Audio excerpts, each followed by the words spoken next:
Selamat pagi Bu Maria, Ibu Wanda. Terima kasih sudah meluangkan waktu untuk hadir pada rapat hari ini. Saya berharap kita bisa berdiskusi dengan santai tetapi tetap fokus agar proyek ini dapat kita nilai dari berbagai sisi. Baik, selamat pagi juga Ibu Suci. Kami juga penasaran dengan konsep proyek yang akan dipresentasikan Ibu Suci hari ini.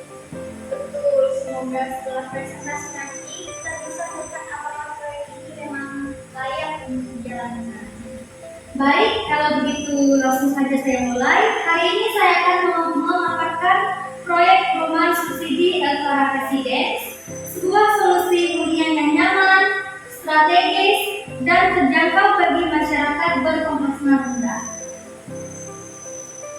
Elvara Residence merupakan perumahan subsidi modern yang menyediakan 30 unit rumah tipe 36 dengan desain minimalis. Rumah ini dirancang agar nyaman untuk pasangan muda maupun karyawan tetap. Baik, untuk desain minimalis memang sedang banyak diminati sekarang. Betul sekali Bu Maria, karena itu kami mengusung konsep sederhana tapi tetap nyaman. Baik, selanjutnya spesifikasi rumah. Setiap rumah memiliki 2 kamar tidur, 1 kamar mandi, dapur, ruang tamu, tempat jemuran, dan air sama listrik juga dapat. Jadi walaupun rumah subsidi, fasilitas dasarnya tetap lengkap ya? Tentu, kami ingin penghuni langsung merasa nyaman sejak pertama kali menempati rumah ini. Baik, selanjutnya, kenapa proyek ini dibutuhkan? Karena yang pertama, kebutuhan hunian terus meningkat. Terus masyarakat membutuhkan rumah dengan harga yang terjangkau. Harga rumah semakin sulit dijangkau. Rumah subsidi memiliki peluang bisnis yang besar.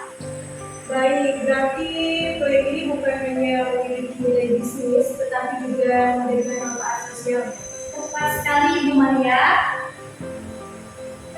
Baik, untuk target pasar, ada masyarakat berpenghasilan rendah, pasangan muda, karyawan tetap, dan keluarga kecil. Untuk keunggulan proyek ini, bisa dimulai dengan harga terjangkau, lokasi yang strategis, desain modern, dan lingkungan yang nyaman. Untuk lokasi memang sering menjadi pertimbangan utama kalau dipilih ya. Ya, karena itu kami memilih lokasi yang mudah dijangkau. Selanjutnya untuk strategi pemasaran, kita bisa menggunakan media sosial, video postur, banner dan brosur, dan pameran properti. Saya rasa strategi digital sekarang memang cukup efektif untuk menjangkau semua penghuni. Ya, betul sekali Bu Wanda. Dan untuk rencana operasional, kita bisa mulai dari survei lokasi, lanjut perizinan, setelah itu pembangunan, pemasaran, dan tentu saja penjualan. Untuk estimasi biaya proyek terdiri dari biaya tanah 900 juta, pembangunan 3 miliar, dan operasional 300 juta. Baik, demikian pemaparan dari saya. Saya sangat terbuka terhadap kritik maupun masukan. Silakan jika ada yang ingin ditanyakan. Baik, saya ingin bertanya mengenai target pasarnya. Apakah menurut Ibu Suci target tersebut sudah benar-benar tepat? Menurut saya sudah cukup tepat. Namun kedepannya kami akan lebih memfokuskan promosi kepada pasangan muda yang baru membangun keluarga serta karyawan yang bekerja di sekitar lokasi proyek. Saya setuju, tetapi menurut saya targetnya masih terlalu luas. Kalau semuanya ini dijangkau, biaya promosi bisa membengkak. Saya setuju dengan pendapat Bu Wanda, cukup masuk akal promosi yang terlalu umum kadang Baik, terima kasih untuk masukannya. Karena itu promosi akan dibagi sesuai segmen. Media sosial akan difokuskan untuk pasangan muda, sedangkan kerjasama dengan perusahaan ditunjukkan kepada karyawan tetap. Nah, kalau seperti itu saya rasa strateginya akan lebih tepat sasaran. Selanjutnya, bagaimana jika sewaktu-waktu pembangunan harga material tiba-tiba naik cukup tinggi? Oke, untuk itu kami telah menyiapkan dana cadangan dan melakukan penyusunan anggaran secara bertahap. Meski begitu, harga material memang perlu diprediksi. Untuk proyek bisa saja berkurang. Bahkan kalau kenaikannya cukup besar, biaya pembangunan bisa melampaui rencana awal. Itulah sebabnya kami menjalin kerjasama dengan supplier dalam kontrak jangka waktu tertentu agar harga material tetap stabil. Kalau begitu, resikonya memang bisa lebih tinggi. Ya. Kalau boleh jujur, saya masih penasaran apa yang membuat Ibu Suci yakin proyek ini akan berhasil. Banyak perumahan subsidi yang akhirnya kurang diminati. Benar, apalagi nilai investasinya mencapai miliaran rupiah, kalau penjualannya tidak sesuai, dampaknya cukup besar. Selain itu, masyarakat sekarang semakin kritis terhadap kualitas bangunan. Sedikit saja ada masalah, reputasi proyek bisa langsung menurun. Betul, dan belum lagi kalau terjadi keterlambatan pembangunan atau kendala legalitas, investor tentu akan kehilangan kepercayaan.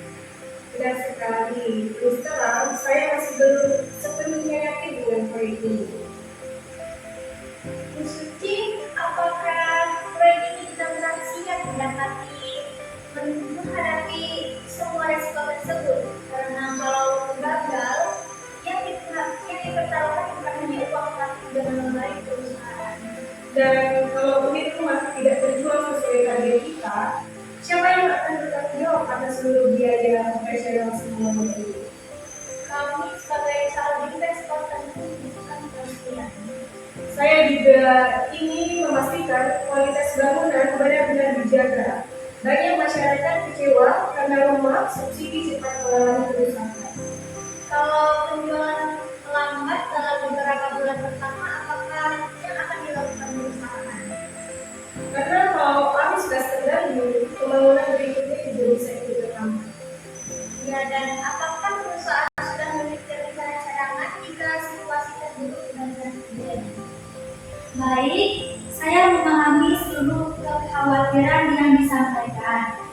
Justru pertanyaan-pertanyaan seperti inilah yang kami harapkan, karena setiap proyek memang harus diuji dari berbagai sisi. Kami tidak pernah menganggap proyek ini tanpa risiko.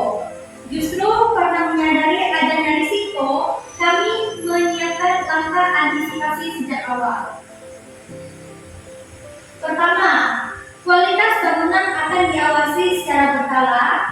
Kedua, pembangunan dilakukan secara bertahap agar kondisi keuangan tetap sehat. Ketiga, kami bekerjasama dengan pihak bank untuk mempermudah proses KPR subsidi sehingga penjualan lebih stabil. Dan terakhir, kami menyediakan layanan pengaduan bagi penghuni agar setiap keluhan dapat segera ditangani. Baik, jika begitu, masyarakat akan merasa lebih dipercaya. Dan dari sisi keuangan, saya melihat resikonya juga lebih terkendali. Itulah tujuan kami. Keberhasilan proyek ini bukan hanya diukur dari keuntungan, tetapi juga dari kepercayaan masyarakat yang memilih tinggal di LPH Residen. Baik, setelah mendengarkan seluruh penjelasan, jawaban atas pertanyaan kami, serta komitmen yang telah disampaikan, saya menilai proyek LPH Residen ini memiliki potensi yang baik dan layak untuk dilaksanakan. Saya juga setuju, Bu Maria. Risiko memang tetap ada, tapi langkah antisipasi yang telah dipersiapkan sudah cukup meyakinkan. Dengan pengawasan yang ketat dan pengelolaan keuangan yang disiplin, saya mendukung proyek ini untuk lanjut. Kalau begitu, saya juga mengusulkan agar proyek LPH Residen disetujui untuk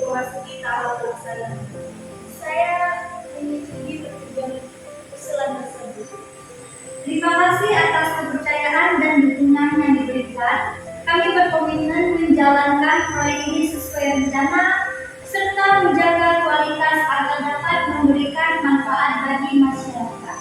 Baik, dengan demikian berdasarkan hasil rapat hari ini diputuskan bahwa proyek perumahan subsidi Elvara Residensi diterima dan disetujui untuk dilaksanakan dengan evaluasi berkala selama proses pembangunan. Semoga proyek ini berjalan lancar dan menjadi solusi nyata bagi masyarakat dan yang membutuhkan hunian layak. Terima kasih atas penjelasannya Ibu Suci. Semoga proyek ini benar-benar bisa menjadi solusi bagi masyarakat.